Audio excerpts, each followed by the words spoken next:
Bueno, Raúl, en primer lugar es un placer poder intercambiar con vos en este marco de acciones globales que se están viviendo hoy acá en Argentina y en gran parte del mundo, ¿sí? En la huelga climática mundial y lo que va a ser el día lunes, ¿sí? Que va a haber grandes movilizaciones en relación a la lucha por el Día Mundial del Agua, ¿sí? Un poco lo que quería intercambiar con vos, que a mí me da un poco la impresión global, ¿sí? De que el coronavirus, ¿sí? Junto con otros fenómenos y demás, ha llevado, ¿sí? A que se tome una mayor dimensión de lo que es el cambio climático, ¿sí? Y qué efecto tiene en todos los aspectos de nuestra vida, ¿sí? Que claramente ya hoy no se puede negar. Me parece a mí también que hoy gran parte de las campañas electorales, incluso la de Estados Unidos, ¿no? que aparece como el país más contaminador del mundo, pero que al mismo tiempo se puso en escena cuáles son las políticas que se van a tomar en torno a la crisis climática, pone en evidencia así que la cuestión ecológica ya no es un tema de un grupo reducido de personas o de cuestiones de laboratorio y demás, sino que es parte de un debate público. Yo quería un poco preguntarte a vos si vos coincidís con esa afirmación y al mismo tiempo consultarte a vos sobre a qué fenómeno crees que responde eso. Bueno, posiblemente haya algunas cosas en las que puedo coincidir con esa suerte de llamémoslo, la línea principal de pensamiento mainstream y en otras disiento. Eh, Primero, lo que me parece importante recalcar es lo siguiente. En el caso de la pandemia viral por el SARS-CoV-2, eh, recordemos que ha habido en los últimos 2.500 años unas 42 pandemias, no tanto virales como bacterianas. Lo que tiene de totalmente extraño, lo que sucede ahora, es que por primera vez en toda la historia de la humanidad eh, coinciden variables que nunca habían llegado a tener tales dimensiones. ¿Cuáles son esas dimensiones? La primera es que no hubo jamás tanta gente en la Tierra como ahora. Esa es obvia. O sea, 7.800 millones de personas es mucha gente. Por primera vez también en la humanidad hay tanta gente en proximidad, concentrada. ¿Mm? Para que tengas una idea, hay algunos lugares en Bangladesh donde la densidad es de 146.000 personas por kilómetro cuadrado. Es decir, esa es otra característica totalmente novedosa.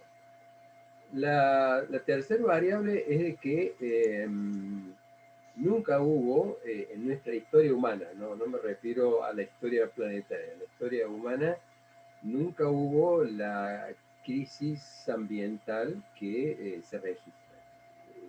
No ha habido eh, prácticamente ningún proceso equivalente. Lo ha habido a nivel planeta. Hubo 5 grandes procesos de extinción que se llaman estas extinciones masivas como espasmos de extinción. Y este sexto espasmo es provocado por nosotros, ¿no? Pero en nuestra historia es la primera vez que llegamos a tanta crisis y al mismo tiempo, en la historia también de la humanidad, nunca ha habido tanta crisis social. Eso también me parece interesante marcarlo. Nosotros, al ver la historia, nos da la impresión como que hubo épocas más terribles. No, en realidad no hubo ninguna época humanamente tan terrible como esta. Eh, para darte un ejemplo muy simple, nunca hubo tanta esclavitud como ahora.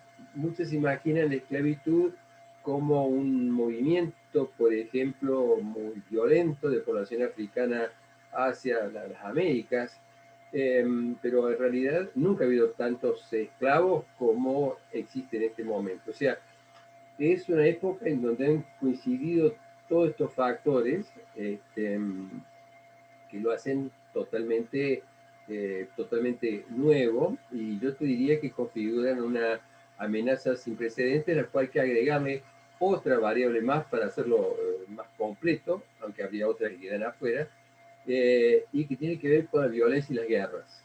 Es decir, todo esto ocurre en un momento en donde hay guerras, pero en donde se ha reiniciado, por ejemplo, y esto es una de las crías que ha tenido la gestión de Donald Trump, se ha reiniciado el rearmamento nuclear en los distintos países con armamento nuclear. El caso de Estados Unidos o que se anunció hace apenas unos días en Gran Bretaña. O sea, digo, este es el contexto, ¿no? Es decir, sería absurdo separar pandemia por un lado y pandemia ambiental o pandemia bélica. Están ocurriendo todos al mismo tiempo. Y el soporte, la génesis de todo esto está en los estilos de vida. Es decir, la humanidad ha generado estilos de vida absurdos, ¿sí? En donde se ha naturalizado la pobreza y se ha naturalizado la riqueza. Los dos son dos lacras con las cuales no se puede coexistir, ni con la riqueza ni con la pobreza. Entonces, esa es la matriz social de estilo de vida, donde de pronto un yanqui en la Quinta Avenida consume en energía total por persona aproximadamente unas 400.000 kilocalorías, un Bea Guaraní en la Silvia Misionera consume 3.000. Entonces digo, ese es el soporte de todo esto. Entonces, ese es el cuadro general, y me parece que en ese cuadro general es por allí a veces un poco peligroso separar las partes, que por razones operativas hay que hacerlo, porque a veces da la impresión de que funcionan separados. ¿Mm? Entonces, esa es me parece la primera reflexión importante, es que no se puede disociar estas variables. Operativamente podemos separar un poco para entender mejor y hasta ver cómo podemos actuar. Pero si no tomamos este conjunto, es absurdo. Si se siguen multiplicando, si la mayor parte de las personas siguen reproduciendo estilos de vida que no funcionan, el indicador, que es la posibilidad de supervivencia, se va haciendo cada vez más chiquita. O sea, cada año que pasa, nosotros aumentamos la probabilidad de que desaparezcamos. Es decir, que por lo menos las poblaciones como la tenemos hoy entren en una crisis muy, muy violenta. Entonces, me parece importante ese conjunto, y sobre lo que vos decías, hay solamente una salvedad. Para nosotros el cambio climático global no es el principal problema en términos ambientales, sino que en el mejor de los casos están igual, pero para nosotros es en primer lugar, son los cambios globales en biodiversidad. Eventualmente uno puede adaptarse al cambio climático global con un sufrimiento humano indecible, debe quedar claro. Pero no hay posibilidad de adaptarse al cambio en la biodiversidad. ¿Por qué? Porque es que provee todos los, llamémoslos, servicios ambientales que necesitamos para vivir. Y uno de ellos es el agua. O sea, de pronto uno puede hablar de cambio climático global, pero no se ve claramente la relación entre agua y cambio climático. Pero sí se ve mucho más claro cuando hablamos de cambio global de la biodiversidad.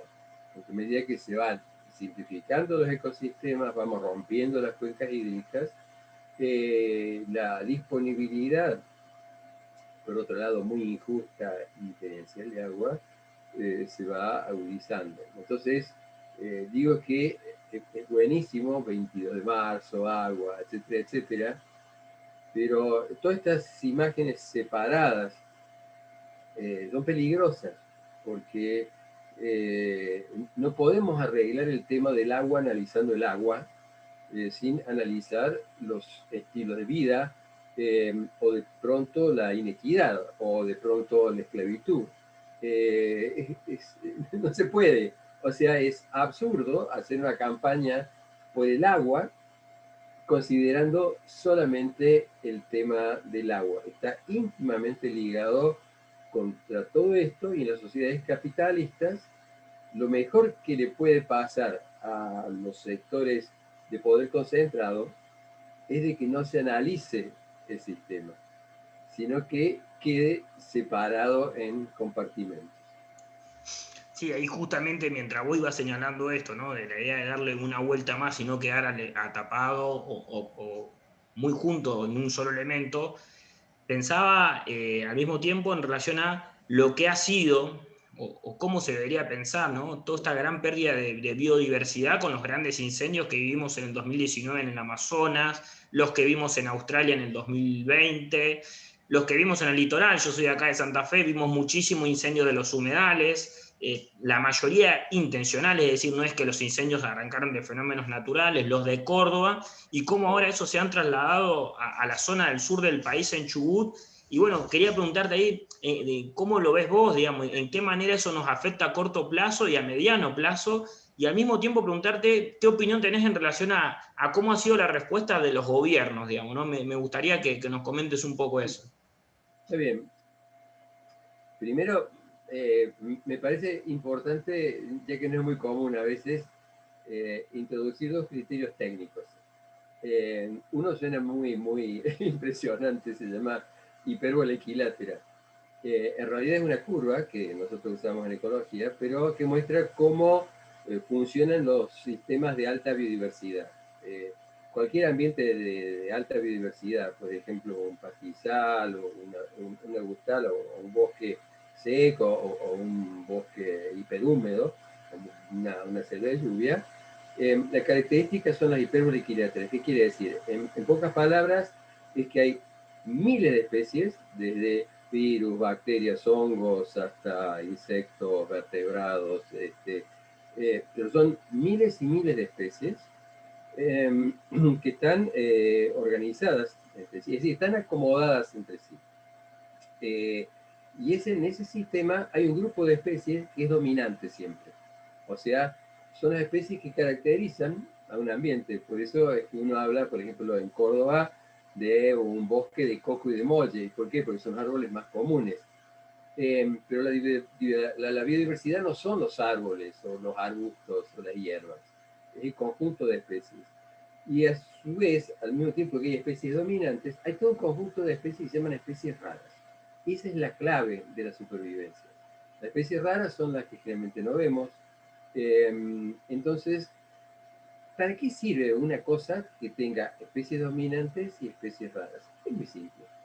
A medida que se van produciendo crisis, muchas crisis, hace 65 millones de años, por ejemplo, hubo un meteorito que andaba por ahí dando vuelta y tuvo la ocurrencia de golpear contra la Tierra, en lo que hoy es la zona del Caribe, y gracias a ese golpe de meteorito es que vos estás tomando mate ahí y yo estoy hablando de este lado. O sea, significó un poco la tumba para los grandes reptiles y la posibilidad para los mamíferos. Es decir, nosotros, estos grandes sistemas organizados de seres vivos, cuanto más tienen hipérbola equilátera, cuanto mejor tienen ese conjunto de especies, se pueden bancar cosas como un meteorito o se pueden bancar cosas como los seres humanos. Es decir, es lo que permite sobrevivir, ¿no es cierto? Y la otra, que también es de base matemática, es una sigmoide. Es la curva que caracteriza cómo funcionan los ambientes de alta biodiversidad. Nosotros, como sociedad capitalista feroz en promedio, hemos creado una suerte de religión que es la exponencial, es el crecimiento, todo crece. Y todo se mide estúpidamente en base al crecimiento. O sea, el éxito de un investigador es muchos papers. El éxito de un pizzero exitoso es no tener una pizzería donde hagan buena pizza y donde los empleados sean parte de una cooperativa. No, no, no, no. El éxito es tener franquicias por todos lados. A un país no se lo mide por la capacidad de supervivencia o por la capacidad de distribuir los ingresos que haya. A un país se lo mide por el crecimiento al Producto Bruto.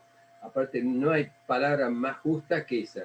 No hay cosa más bruta que medir a un país por el Producto Bruto Interno. O sea, en nuestra vida cotidiana hemos incorporado el crecimiento. O sea, eh, en los ecosistemas, en estas donde hay estas curvas, existen los límites, se llaman capacidades de carga. Entonces, las cosas no crecen exponencialmente, crecen hasta donde pueden crecer. Y si se pasan de la raya, a veces puede haber desapariciones, pero básicamente está ensamblado para que se dé la curva que se llama sigmoide. O sea, ¿qué quiere decir esto? De que nunca se pasa más allá del límite que le conviene el conjunto. El que pasa más allá del conjunto es golpeado duramente. Entonces, nosotros, todo nuestro sistema de vida está montado por destruir la hipérbola equilátera, o sea, destruir esta biodiversidad, y seguir fervientemente enamorados del exponencial. Todo tiene que crecer. ¿Mm?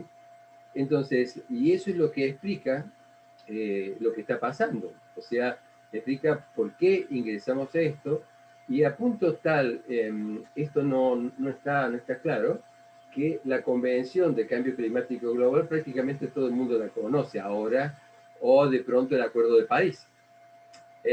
Pero muy poca gente está pensando en otra convención, que es la Convención de Biodiversidad.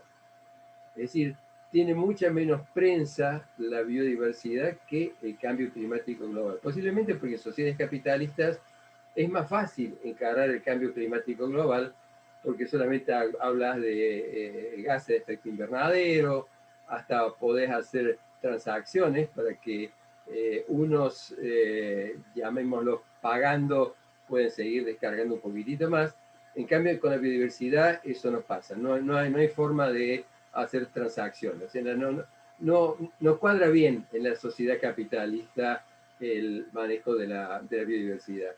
Entonces, yo te decía, volviendo un poco a ese modelo general, que como estas cosas elementales, que son las que permiten la supervivencia, no están siendo cuidadas, la peor amenaza, y que no está, insisto, en la prioridad suficiente, es la que está entrando en situaciones más críticas, y en donde lamentablemente para poder recuperar biodiversidades los tiempos son muy lentos. Entonces, fíjate vos que esto es interesante, porque yo responsabilizo esto tanto a los gobiernos como a las universidades. Yo soy profesor titular plenario, o sea, puedo hablar abiertamente en la universidad porque soy parte de sus engranajes, y por concurso. O sea, y la culpa también la tienen las universidades, o sea, no han sabido darle a la sociedad la importancia que es la biodiversidad. Sí, los bosques, o sea, los bosques, los glaciares, pero acá no se trata de bosques o glaciares, se trata del conjunto de la biodiversidad y del conjunto de la sociedad. Entonces, como no está esta imagen, fíjate vos que Argentina no tiene mapas de biodiversidad. No tenemos mapas de biodiversidad. Lo que es más, en una provincia como Santa Fe o en una provincia como Córdoba, no se sabe cuál es la biodiversidad que todavía queda. Conocemos un pedacito, y a nivel global pasa lo mismo. Para que tengan una idea, en este momento y con criterio conservador se calcula que debe haber un poco menos de 9 millones de especies vivas, que sea biodiversidad de nuestro planeta, que vive solamente en la parte superficial del planeta. ¿Cuántas están clasificadas? Menos de 2 millones. Eh, Virus, que está tan, no hace falta decirte que está muy en la superficie de nuestras preocupaciones, de los virus hay clasificados 6.000. Y se calcula que viven en nuestro planeta entre 900.000 y 1 millón de especies de virus. O sea, no tenemos mapa de biodiversidad, y en una provincia como Córdoba, que tenemos Universidad Nacional de Córdoba, Universidad Católica, universidades empresariales, bueno, tenemos una cantidad de universidades, no tenemos un diagnóstico de la biodiversidad que existe. Lo que más, ni siquiera lo que está desapareciendo. Entonces, es tan fuerte esta cosa de que sí ha entrado bastante claro el cambio climático y no la biodiversidad, que no traducimos la quema de los pastizales en el delta o las 330.000, 340.000 hectáreas quemadas en Córdoba el año pasado, no las traducimos en pérdidas de biodiversidad. Pero en realidad todo eso va haciendo esto. O sea, la biodiversidad va reduciéndose. ¿Y por qué? Es muy simple. porque si vos pensás en Córdoba había 12 millones de ambientes de bosque, con toda la biodiversidad asociada, 12 millones de hectáreas. En este momento nos queda menos del 3% de bosque nativo cerrado. Entonces, ¿qué pasa? La probabilidad de que yo pueda volver a tener biodiversidad es muy baja. Y no se planta, yo no puedo plantar biodiversidad. La reforestación es interesante, pero luego es totalmente arruinada, pero no planta biodiversidad. ¿Cómo se puede volver a tener biodiversidad? Haciendo que la propia biodiversidad reconquiste los ambientes que han sido desmontados, quemados, destruidos. Lo que hace falta tiempos muy largos. Entonces, ese es el diagnóstico actual. O sea, estamos en un planeta complejo, donde se ven las cosas por separado, y donde para mí el problema clave es el de biodiversidad, y ni remotamente está enfocado en lo importante que es para que podamos seguir teniendo posibilidades de supervivencia. Entonces, eso está pasando y como no existe esta lectura, es un drama que se queme. Se quemaron las zonas en el Bolsón, se quemaron en Córdoba, se quemaron en el Delta.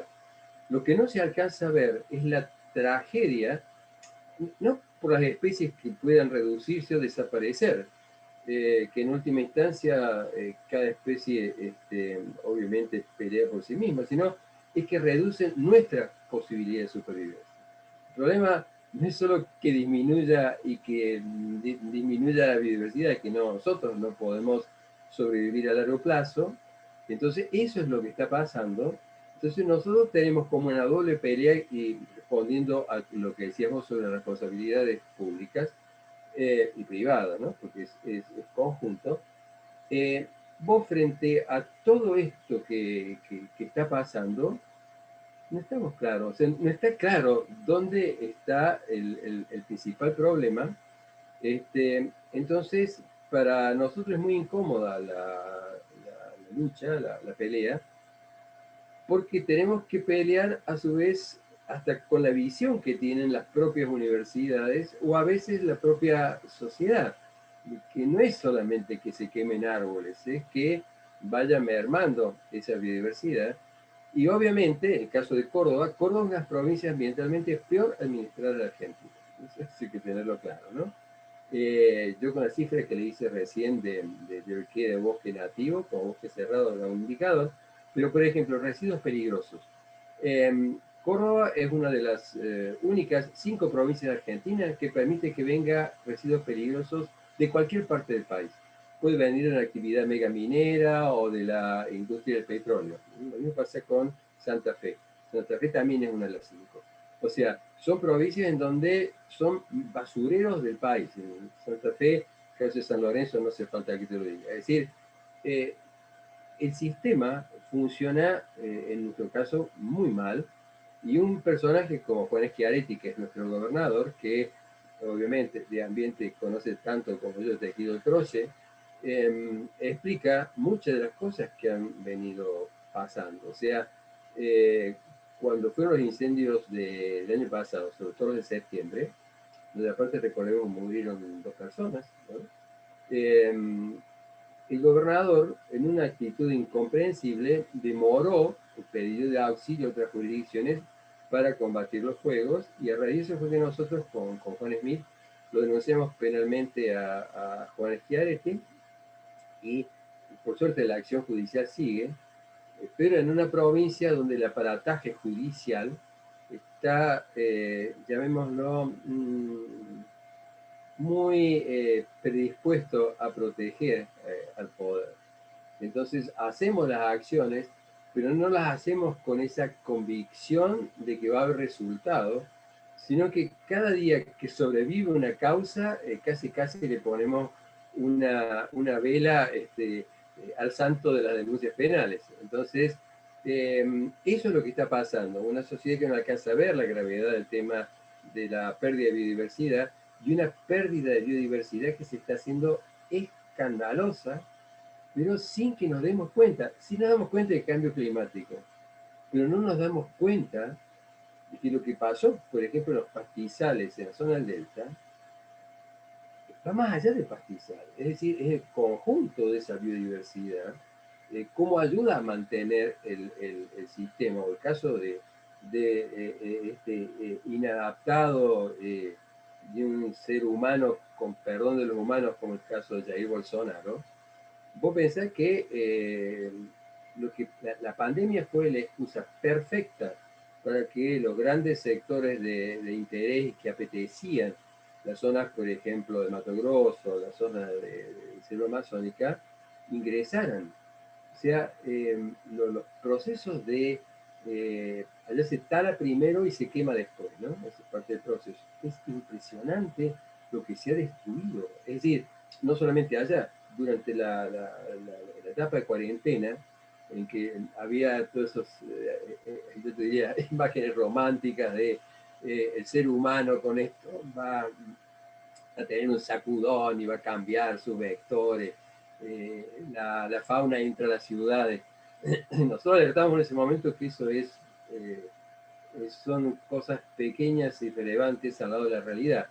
Es que se destruyó ampliamente durante la cuarentena y que en los procesos de post-pandemia, que van a ser lentos, nosotros consideramos que esto va a volverse crónico, la destrucción va a ser infinitamente más grande que la que había antes. No hay gente diciendo qué suerte logramos gracias a la pandemia darnos cuenta que estábamos haciendo mal. No, no, no. Las cosas se van a hacer peor. Entonces, esa es la situación general y uno sigue peleando. ¿Por qué? Uno sigue peleando porque con que consiga un logro, con que logre algo, disminuye la gravedad. Lo que no podemos hacer es frenar, evitar la exponencial. Imposible. Lo que podemos hacer es una exponencial así, la podemos bajar un poco. Y eso reduce, pero muchísimo sufrimiento humano. Entonces, por eso se sigue luchando, no con una convicción absurda de que sí vamos hacia un paraíso de la equidad y de los derechos humanos. No, no, no, no. Lo que hacemos es, y eso pasa en todos los ámbitos, creo, es simplemente luchar para reducir, para que no sea tan dramático para quienes vienen después. Yo tengo una niña, la más pequeña tiene 7 años, entonces yo pienso en términos de lo que ella se va a enfrentar, que va a ser mucho más grave que lo que enfrentamos vos o yo en este momento, ¿no? Ese es como, en palabras, un poco el diagnóstico y la visión, y por qué uno sigue peleando, ¿no? Sí, yo creo que es muy interesante ahí. Por ejemplo, acá en la zona litoral, en el periodo de los incendios, las movilizaciones fueron enormes y empezó a darse muchísimo esto de que no es solamente la quema de un pastizal y demás, sino que es un conjunto de una biodiversidad de la cual formamos parte y de la cual tenemos que cuidar. Entonces, haber participado y demás de esas actividades y demás, me parece que pone en eje esta cuestión que vos venís señalando. Y al mismo tiempo ahí se puso en evidencia además las ciertas limitaciones, digamos, del gobierno actual, el gobierno nacional, a la hora de poder parar los incendios, digamos. Yo por eso ahí quería preguntarte, ¿cuál es tu opinión en relación a la política ambiental que viene llevándose en Argentina actualmente? Digo, no solamente el tema de los incendios, sino que ahí aparecen otros, digamos, ¿no? Si vos anteriormente mencionabas que en Argentina ha habido talas de bosques y demás que hemos visto en el periodo de cuarentena, ¿no? Es decir, Salta, Chaco y demás se ha seguido deforestando para extender la frontera de la soja, y a nosotros acá en el litoral, con esto del acuerdo porcino, también nos hacía pensar de que esa frontera de la soja largaba el ganado del campo tradicional y lo mandaba a las islas. Entonces, es decir, todo un fenómeno de un modelo productivo que es defendido a nuestro modo de ver por las políticas de los gobiernos, independientemente de si es macrista o es del frente de todos. Por eso yo quería preguntarte a vos, ¿cuáles son tus opiniones en relación a las políticas ambientales? Si solamente alcanza con la ley del fuego o hay que ir un poco más allá. Es una pregunta complicada en este sentido. Yo creo que culturalmente ha venido aumentando por lo menos, no de forma como uno quisiera, pero la percepción de lo que está pasando. Yo creo que eso está claro. Lo que no creo que haya aumentado de la misma forma es la percepción de qué es lo que hay que hacer para que eso no siga pasando. Son dos cosas distintas. Yo creo que siempre se percibe el cambio climático, se quema, se ve lo que se está quemando, muere gente, luego viene una inundación, o de pronto la amenaza de estas granjas porcinas. Lo vemos. Lo que no se está viendo claramente es cómo se hace la gestión de un país, de una provincia o de un municipio para que el sistema funcione sin que nos maten el intento con contaminación, con una central nuclear que de pronto tenga el peor accidente posible. Esa me parece que socialmente no se ve demasiado y socialmente tampoco existe la misma presión sobre los organismos que tienen que ver con la política ambiental que de pronto la presión que hay sobre los organismos que tienen que ver, por ejemplo, con la cuestión social, con las obras públicas o con la salud. Es decir, es como si esto fuera un universo, no sé si paralelo, pero está corriendo medio al costado. Y los gobiernos reflejan ese mismo vacío, o sea, eh, poder clasificar la política ambiental que ha habido, por ejemplo, cito las gestiones de Néstor Kirchner o de Cristina Kirchner o de pronto en la gestión de Mauricio Macri, yo diría de que todas tienen en común en que no ha habido una verdadera gestión ambiental. O sea, no la ha habido. ¿Y por qué? Y por esto que decíamos al comienzo, tienen que estar ensambladas. O sea, no se puede hacer gestión ambiental si no se está trabajando estrechamente con el área que tiene que ver con las desigualdades sociales, por darte un ejemplo. No es que se soluciona con una ley vinculada con bosques, si yo no soluciono. Por ejemplo, ahora la sociedad argentina acaba de descubrir, horrorizada, que hay 400.000 personas que viven en la calle. Perdón, en realidad no viven desde el lunes de la semana pasada. Vienen viviendo desde hace muchísimo tiempo. Entonces, le quiero decir esto, aunque sea un poco extraño, yo no puedo pretender una política ambiental si yo no toco al mismo tiempo qué es lo que pasa, por ejemplo, con los niños de ese universo de las 400.000 personas, o qué pasa, por ejemplo, con la población más rica del país que sigue utilizando a buena parte del territorio como un campo de sus actividades. Entonces, me parece que ese es el problema. No solamente no se entiende cómo funciona la naturaleza, no cabe ninguna duda de que, bueno, hay personas que son mucho más limitados intelectualmente, como el caso de Juan Schiaretti, y puede haber personas que tienen más claro otros criterios. Pero sigue sin haber una concepción de la gestión ambiental que pase por estos ejes principales. Entonces, como no existe eso, se divide la realidad, entonces para el 22 de marzo va a haber movidas de organismos no gubernamentales, pero también va a haber movidas de sectores de gobierno y van a festejar o van a conmemorar o van a hacer algo, pero se sigue sin ver por dónde tiene que pasar esto. Y un ejemplo te lo doy porque en eso ha habido política de Estado. El caso de megaminería, el caso de fracking, el caso de agricultura industrial. No ha habido ningún gobierno que no sostenga estas actividades. Ahora han tenido algunas más conflictos con la mesa de enlace, pero la verdad es que las políticas de Estado apoyan a las tres. Megaminería, todo lo que tenga que ver con agricultura industrial.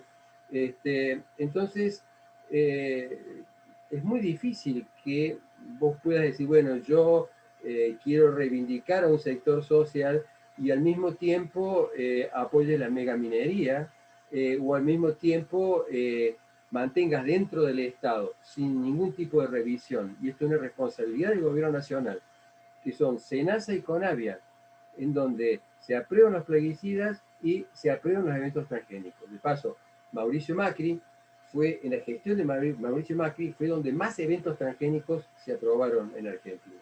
Se aprobó casi tanto como los que había. Pero el gobierno actual sigue la misma política.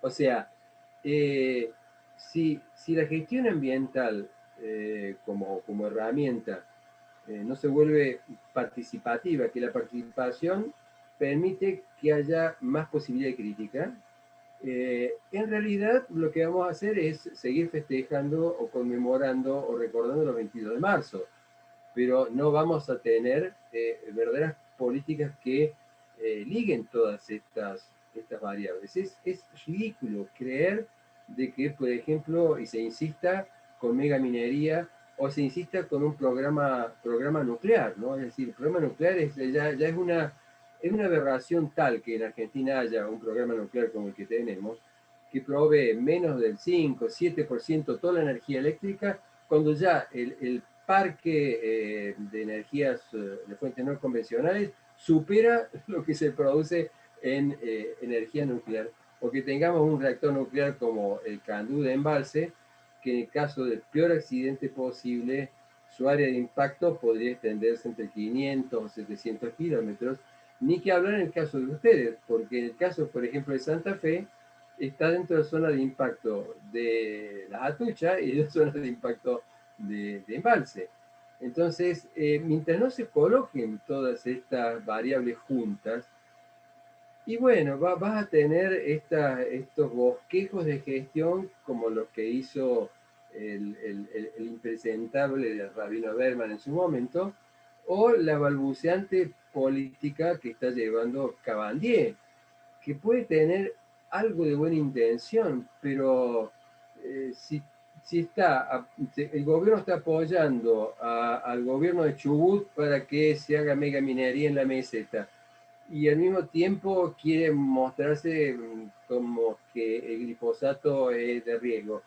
Y no, la verdad es que habría que juntar todo eso. Y eso es lo que falta, el rejunte y la participación. O sea, el juntar todo y participación que te permita como ir modelando ese sistema, porque no puede haber gestión ambiental sin participación de todos los sectores. ¿En qué sentido? En que no solamente es experto de la universidad, eso es ridículo, es la información que pueden dar los distintos actores sociales. Entonces, mientras no existan estos canales de unir, de compaginar, de ligarse con otros sectores de gobierno y sin participación real, no participación disfrazada, y bueno, vamos a seguir festejando, conmemorando y recordando los 22 de marzo, ¿no? Sí, yo ahí, en relación a esto que mencionabas y demás, con lo cual coincido, ¿no? Que creo que hay que aumentar la participación y sobre todo escuchar a la gente que está en los territorios y demás, y bueno, y ahí pensar otras dinámicas. Antes de ir a otra pregunta, me gustaría que nos cuentes un poco de esta cuestión de lo que vos señalabas de las centrales nucleares, ¿no? ¿Por qué prestarle atención? Es decir, ¿qué es lo que se está planeando desde el gobierno llevar adelante? ¿Sí? Y si realmente son necesarios, pueden sustituirse por otro tipo de energía que mayormente no se conoce o no se presenta. Mira, primero en Argentina, en cuanto a historia, el programa nuclear en Argentina empieza durante uno de los gobiernos de Perón, en donde creo que en su momento seguramente debe haber tenido buenas intenciones cuando se liga con un grupo de investigadores alemanes, particularmente con Richter. Todo el programa nuclear argentino empieza con un fraude, o sea, Richter le vende al gobierno de Perón que puede hacerse fusión nuclear fría, ¿no? Que en ese momento obviamente era teórico. eh, Obviamente esto fue un gran bluff, no existió ese aporte. Así que la isla Huemul, que es donde estaba centrado el laboratorio de Richter, fue en realidad una gigantesca estafa. Y después rápidamente se trata de tapar un poco toda esta amenaza. En los diarios de la época llegó a ponerse el título de que Argentina había logrado la fusión nuclear en frío, ¿no? Lo que se hace rápidamente es, digamos, tapar un poco todo este escándalo y se crea la Comisión Nacional de Energía Atómica, llamémosla seria a partir de ese momento. Pero la Comisión Nacional de Energía Atómica en realidad lo que busca es tener el mismo desarrollo nuclear que tenían las naciones que habían tomado la decisión política de llevar adelante los programas nucleares. Y acá viene el principal problema, es que en este momento en el mundo debe haber, yo no sé el número justo, pero son más de 250, 260 países, pero son muy pocos los países que han completado todo el ciclo, todo el sistema, como Argentina. Es decir, es interesante esto. ¿Por qué tantos países? ¿Porque tienen incapacidad? No, no, no. Porque tomaron la decisión política, disculpame,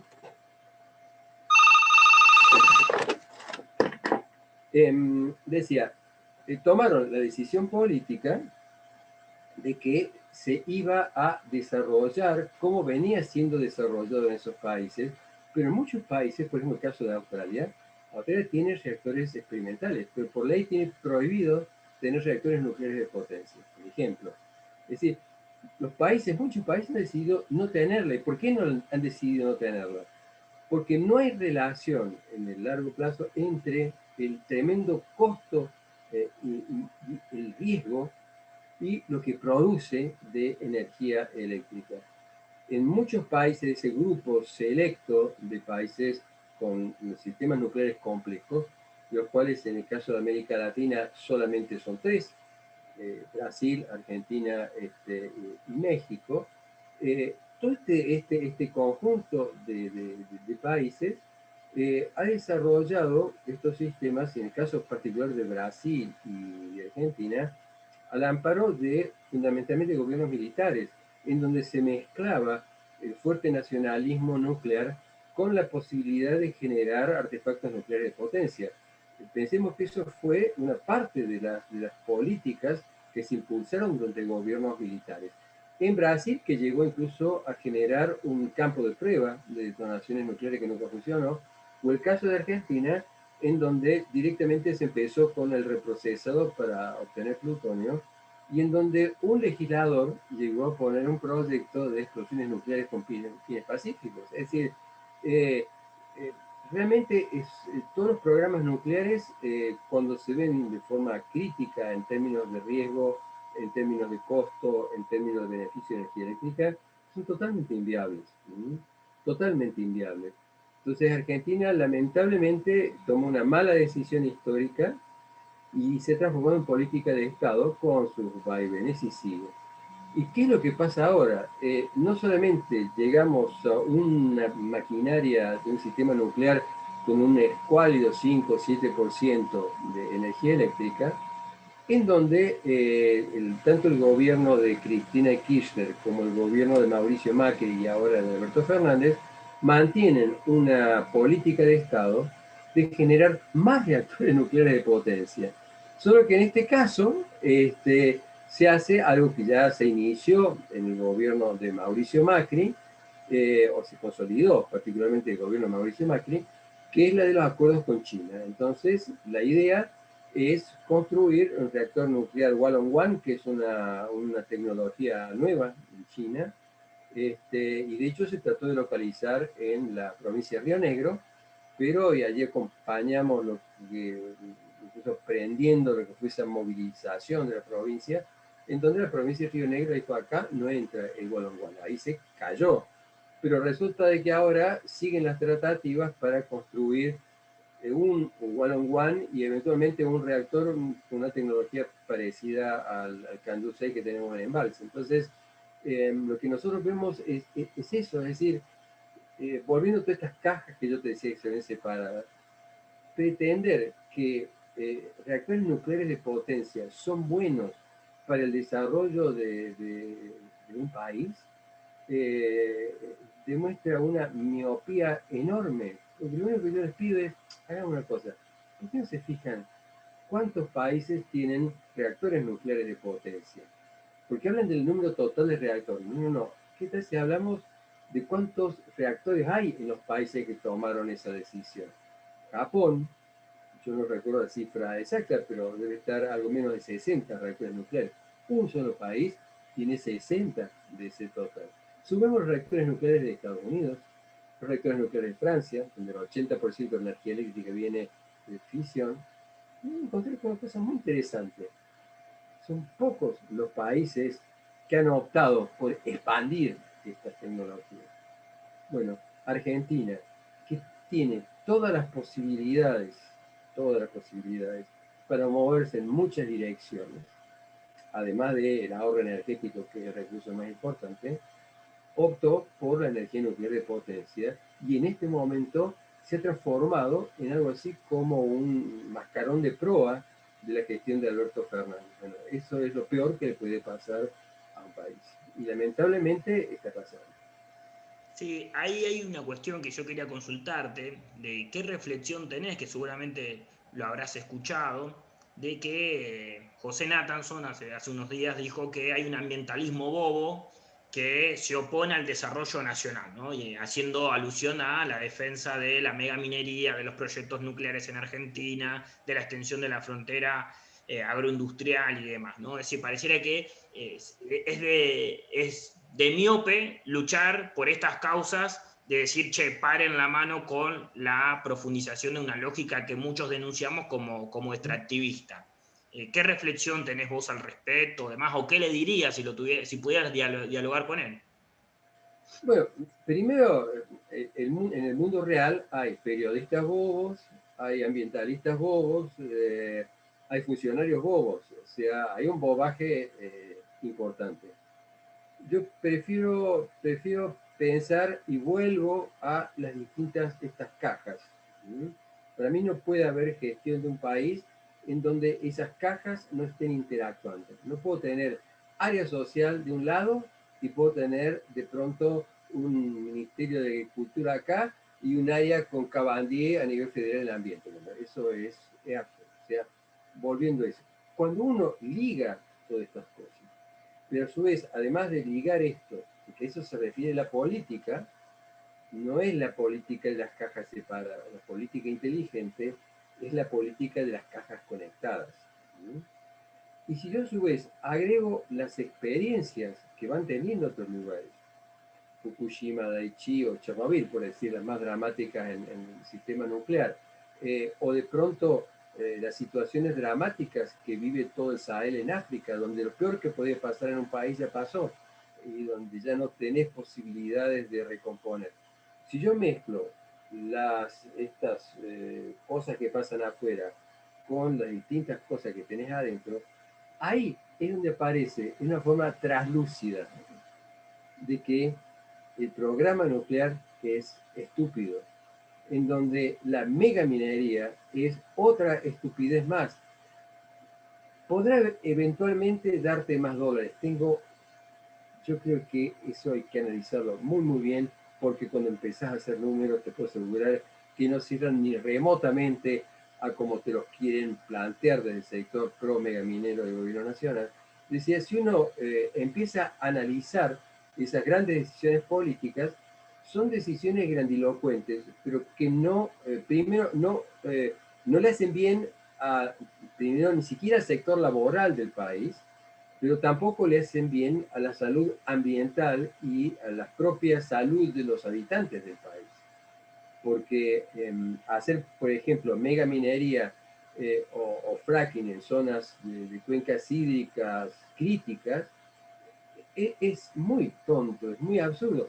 Pero claro, si yo recorto la realidad, tomo una tijera, y sí, en ese cuadradito tiene cierta lógica. Si yo tengo mucha megaminería y yo tengo este tipo de retención, que encima la disminuyó el gobierno nacional, si yo tengo estas retenciones, entonces, qué bien. Yo, en lugar de tener el mineral guardado, hago que otros lo saquen y saco una ganancia. Y desde ese punto de vista, y en ese cuadradito pequeño, que yo creo que es el cuadradito que tiene montado este gobierno nacional, que es el mismo cuadradito que tenía montado el gobierno de Mauricio Macri, y que es el mismo cuadradito que tenía montado el gobierno de Cristina y el gobierno también de Néstor, en ese cuadradito cierra. Como en ese cuadradito también cierra la agricultura industrial. Pero cuando yo estoy enviando en un Panamax 40.000 toneladas de soja transgénica, se me están yendo 4.000 toneladas de nutrientes que nadie va a reparar. Y todos los plaguicidas que yo usé, le queda a la gente de acá. Las enfermedades le queda a la gente de acá. La huella hídrica, para producir 1 kilogramo de poroto de soja, tiene que pasar por una planta de soja 2.000 litros de agua. La huella hídrica, lo que perdimos, queda acá. Y resulta que los señores de la soja terminan enriqueciéndose por la venta de la soja. Pero verdaderamente lo que está pasando es que nosotros estamos primero subvencionando a los señores de la soja, porque nosotros cargamos con todos los daños que eso produce y ellos se quedan con las utilidades brutas de las exportaciones. Entonces, yo creo que eso es lo que, la respuesta que yo diría a esto que me decía cuando se hace estos recuadritos. Y yo diría, miren, ¿qué tal si volvemos a las viejas álbumes de figuritas? Y en lugar de trabajar con una sola figurita, trabajamos con todas las figuritas al mismo tiempo. Entonces, ahí sí vamos a hacer. O sea, yo creo que, insisto, en todos lados, en todos los ámbitos, desde los panaderos, los transportistas, profesores universitarios, periodistas, hay sectores bobos. Es inevitable y forma parte de la realidad. Y hasta uno mismo puede ser parte de esa realidad. Pero si seguimos haciendo que estos cuadraditos se hipertrofien, y ojo, eso es lo que está pasando. El cuadradito incorrecto, mal analizado, de la megaminería, el cuadrito mal analizado e incorrecto de la agricultura industrial. Eso lo que termina haciendo es generando mucho más daño dentro del propio país que beneficio. Pero cuando se conectan los sistemas, si yo los separo, y bueno, los podemos separar. Yo, yo lo que les recordaría, lo que pasa, bueno, pensemos que en el caso del gobierno nacional, colocan al frente del área de minería a un funcionario, un exfuncionario de la provincia de San Juan, que miró para otro lado cada vez que hacía un estropicio Barrigol. Entonces, digo, bueno, ¿qué tal si Chile, que es un país que tiene, se lo puede sobre todo criticar poderosísimamente en la parte social, se lo puede criticar en cómo no manejó bien la postdictadura, en donde no tuvo digamos, no sé, las posibilidades o el valor de llevar a la justicia a todos los genocidas? Pero, por ejemplo, Chile tomó una decisión judicial espectacular hace muy poco tiempo. Pascua Lama, el emprendimiento de Barrigol, el único emprendimiento binacional, Chile y Argentina, Pascua y Lama. Pascua Lama, en Chile, empezó siendo analizado. Entonces dijeron, a ver, veamos Pascua Lama, y fueron muy serios en hacer el análisis. De hecho, hace un estudio de impacto ambiental, Barrigol, estudio que lo hace en Argentina y que lo hace en Chile. El de Chile era muy interesante y muy profundo. El de Argentina era mucho más aguachento. ¿Por qué? Ellos gastan en función de lo que le van a exigir. ¿Para qué van a hacer un estudio tan completo si el gobierno de San Juan no le iba a exigir todo lo que sí les exigen las autoridades ambientales de Chile en otro lado? Entonces, en Chile ya empezó Barrigol, mientras que en Argentina Barrigol con Pascua Lama no tenía problemas, en Chile sí. De hecho, a mí me llaman de la Cámara de Diputados en Chile, en donde se iba a debatir porque había propuesto Barrigol tras encontrar oro debajo de 3 glaciares, Toro 1, Toro 2 y Esperanza, encontró oro. Entonces le dice el gobierno de Chile, necesito autorización para poder trasladar los glaciares. O sea, cortarlos en pedazos, ponerlos en camiones y mandárselos a otro glaciar. En ese caso iban a mandar un glaciar binacional para poder explotar el oro. Obviamente se empezaron a mover. Yo estuve con los diputados, que aparte personas que realmente me impresionaron mucho por el interés que tenían realmente en proteger a Chile, no en proteger a Barrigol, en este caso por lo menos. Y entonces le decía, miren, ustedes pueden decirle a Barrigol que si ellos le pueden asegurar que trasladando los glaciares, ellos pueden lograr también de que toda la nieve que cae ahí caiga en el otro glaciar, y bueno, díganle que sí, o sea, me parece que entonces captaron rápido esto, fue muy interesante. A la mañana nos reunimos con la gente de todo el Valle del Huasco y después de la tarde cayó la gente de Barry con el vicepresidente de Barry Google que venía de Canadá.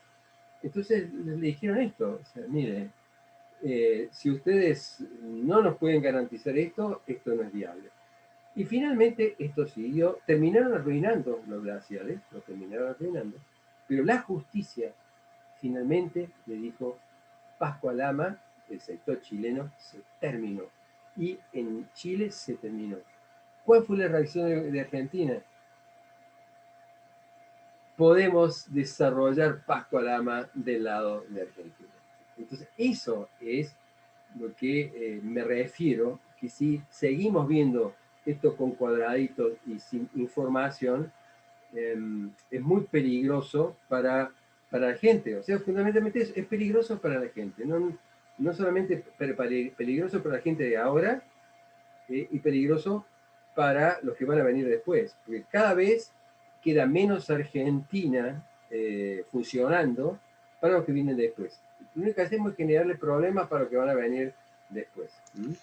Ahí, como por último, para ir cerrando y demás, aprovecho esto que decías para las futuras generaciones, ¿no?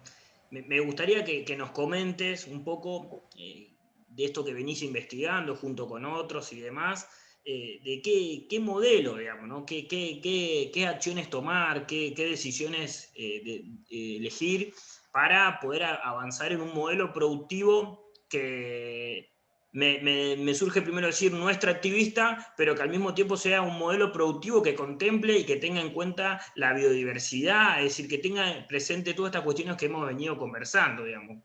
¿Cómo lo ves vos? ¿Cómo hacer esa transición hacia otro modelo productivo que no sea este capitalista, extractivista, contaminante que Claro. hemos venido conversando? Primero, hay que tomar en cuenta que hay un problema base, que no podemos mirar para otro lado, y por eso es que nosotros insistimos mucho. Me acuerdo cuando Ana Shiva me había pedido que hiciera un capítulo pequeño pero libro que se presentó en Río más 20 en conmemoración de los 20 años de la ECO 92, en donde nosotros hablamos de una convención sobre conductas humanas, una convención sobre estilo de vida. Esta es la base, o sea, la base de todo. No podemos hacer nada que tenga que ver con controlar, regular, magnificar, si no deliberamos y no acordamos lo que son estilos de vida. Es decir, si nosotros aceptamos que se puede seguir viviendo, naturalizando la pobreza y la riqueza, no hay posibilidad de hacer un buen sistema de gestión ambiental. O sea, no se puede. O sea, si consideramos de que, como consideraba el impresentable Jair Bolsonaro, de que las comunidades indígenas era un problema para el desarrollo de Brasil, y bueno, no hay posibilidad de hacer política. ¿Por qué? Porque de alguna forma él está defendiendo que ciertos estilos de vida se mantengan y crezcan en detrimento de otros estilos de vida que van decreciendo. Yo estuve trabajando en el nordeste de Brasil hace bastantes años. Brasil para mí fue el lugar donde yo creo que me di cuenta del drama de América Latina, porque realmente era una especie de gran laboratorio de lo que está pasando. Entonces, mientras no haya esta base, esta comprensión de que si no modificamos los estilos de vida, a mí que me disculpen, pero no puede existir de forma estable una sociedad que tenga ricos y que tenga pobres.